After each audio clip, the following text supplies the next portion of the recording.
जय श्री महाकाल मित्रों, कैसे हैं आप सभी। आशा करती हूँ कि आप सभी स्वस्थ होंगे, खुश होंगे और बहुत ज़्यादा एक्साइटमेंट होंगे दीपावली पूजन को लेके। दीपावली की आपको बहुत बहुत शुभकामनाएं। लेकिन दीपावली है कब?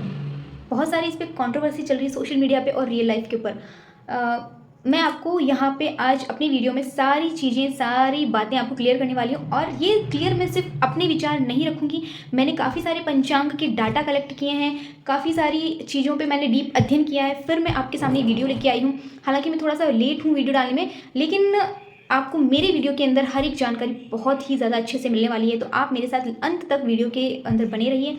और अगर आप मेरे वीडियो में नए हैं तो please like, share and comment करना बिल्कुल ना भूलें। दोस्तों, कौन सी तिथि दीपावली पूजन के कृत्य हेतु बहुत ज़्यादा उपयुक्त है, इस पे आज हम बात करेंगे। तात्पर्य ये है कि कार्तिक में प्रदोष काल में अमावस्या को लक्ष्मी पूजन करना चाहिए। जी बिल्कुल।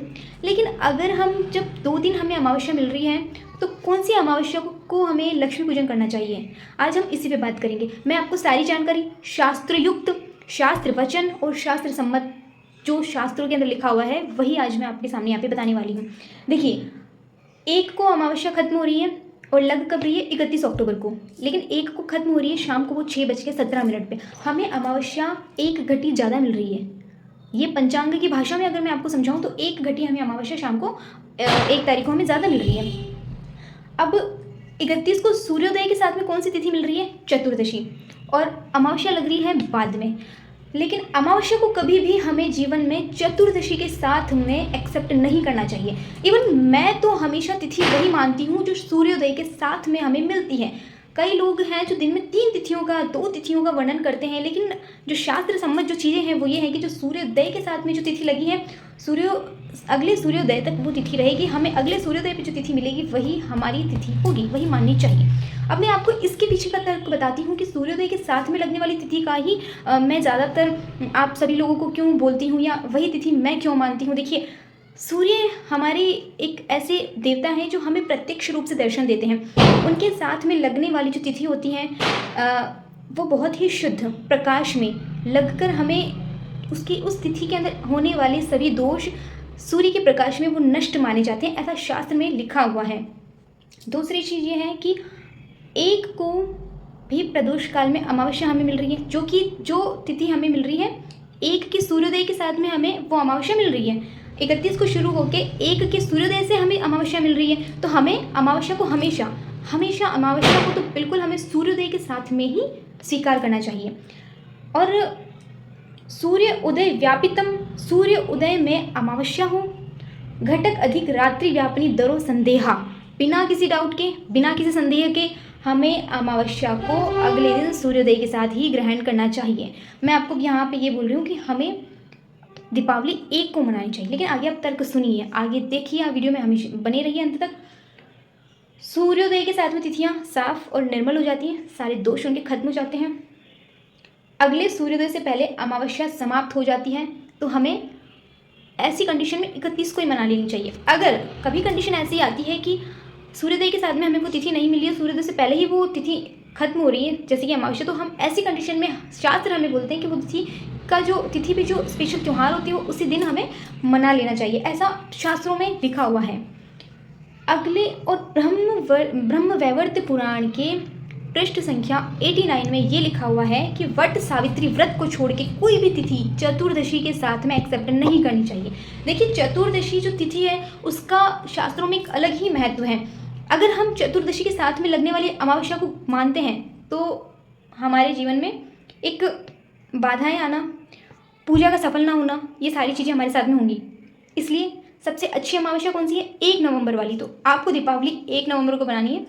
मैं, मेरी पूरी टीम और जो भी मेरे जानने वाले एस्ट्रोलॉजर्स हैं वो सभी 1 नवंबर को मना रहे हैं। हमारी सर्वसम्मति के अनुसार ये सारी बातें, ये सारा डेटा हमने देखा, उसके हिसाब से हमने निर्णय लिया। और वैसे भी ये निर्णय लेने वाली बात इसलिए आती है क्योंकि हम हिंदुओं के धर्म को, हमारी एकजुटता को तोड़ने की पूरी कोशिश की जा रही है, साजिशें रची जा रही हैं।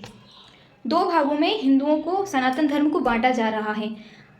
आधे लोगों को दीपावली 31 को मनाने के लिए बोल दिया है और आधे लोग 1 को मना रहे हैं, जबकि नव वर्ष के पंचांग में पंचांगकर्ता पहले से ही त्यौहार और मुहूर्त को दे देते हैं, लेकिन फिर भी हर वर्ष भ्रम की स्थिति लोकल मार्केट से पैदा होने लगती है और लोगों के अंदर ऐसे भ्रम बना देते हैं कि आधे लोग दीपावली 31 को मनाएंगे और आधे लोग 1 को मनाएंगे।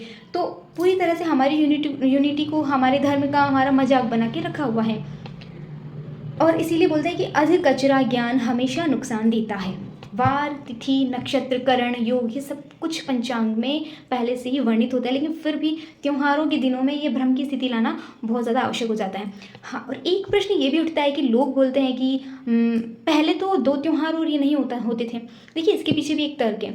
आजकल लोगों के पास में साधन ज़्यादा हो गए हैं, like social media, internet, newspaper and all, मतलब आपस में सबकी आपस में सहमति बनने लगी है। पहले के ज़माने में सारी चीज़ें नहीं होती थी। पहले क्या होता था कि जो राजा होते थे किसी भी क्षेत्र के, वो एक क्षेत्र के राजा हैं, उन्होंने बोल दिया कि इस दिन ये त्यौहार मनाना है, तो जनता उसी को मानती थी और उसी दिन वो त्यौहार होता था। और राजा को कौन बताता था?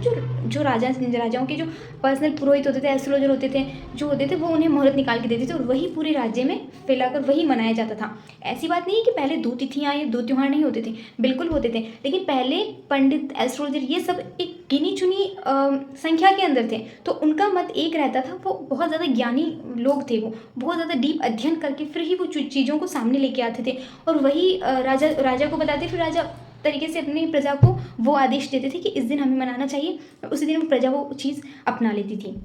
अब दूसरी चीज़ ये आती है कि शताब्दी पंचांग जो 100 वर्ष का होता है, उसमें पहले से ही वर्णित है कि विक्रम संवत 2081 में दीपावली 1 नवंबर को मनाई जाएगी। जब ये चीज़ 100 वर्ष पहले ही हमारे पंचांग में लिखी हुई है, तो फिर अब इस पर विवाद हम क्यों कर रहे हैं?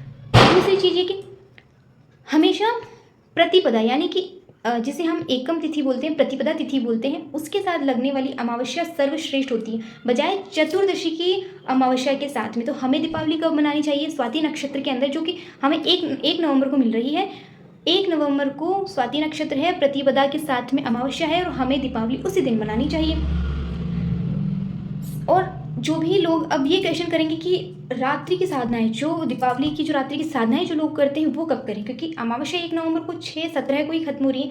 इसके अंदर ऐसा है कि साधना जो भी करनी है, साधना वाले लोग 31 अक्टूबर की रात्रि को साधना कर सकते हैं, ऐसा हमारे पुराणों में ये वर्णित है। जिन्हें साधना से संबंधित कोई चीज़, अमावस्या संबंधित कोई चीज़, उनके लिए फिर सूर्योदय कोई मायने नहीं रखता, क्योंकि साधना एक अपने आप में गुप्त रहस्य है, जिसको हम 31 अक्टूबर को हम, या जो भी साधना करना चाहते हैं वो 31 अक्टूबर को कर सकते हैं। अब मैं आपको देर ना करते हुए जल्दी मुहूर्त बता देती हूँ। 1 तारीख के लिए सुबह 6:40 से 10:47 तक चर लाभ अमृत की चौघड़िए का मुहूर्त है और दिन में 11:46 से 12:34 तक अभिजीत का मुहूर्त है। 12:10 से 1:33 तक फिर दिन में मुहूर्त है।